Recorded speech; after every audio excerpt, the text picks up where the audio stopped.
pošto mi je dosta vas pisalo da probam sladoled na Šveden placu, koji je trenutno kažu najbolji u Beču. Evo me, došao sam da ga probam.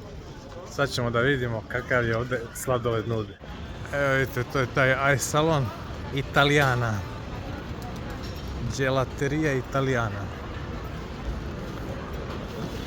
Nema šta.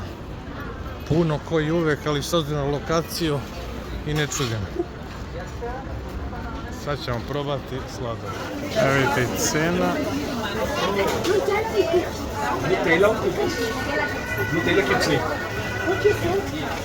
I evo vidite kako izgleda.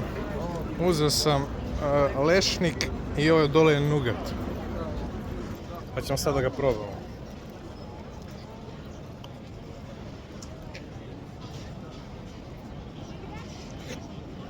Nugat je odličan.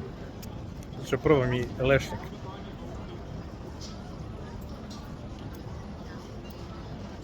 Boga mi, bolji su nego tihi. Imali ste pravo. Ukusniji je dosta. I čini se veći kornet. U tihiju mi se nije svidao, to sam zaboravio da napomenem. Da je bio manji kornet za dve kugle. Ovdje je već optimal. Definitivno ste bili u pravu. Mnogo je bolji nego u tihiju. Ali ću ipak otići još jednom u tihi da probam hazelnus. Pa da uporedim. Zanimljivo da je ovaj ice salon još osnovan 1886. godine. I tim ga čini ujedno i najstarijim i najpoznatijim ice salonijem u gradu. Tako da moja ocjena za ovaj ice salon čista desetka.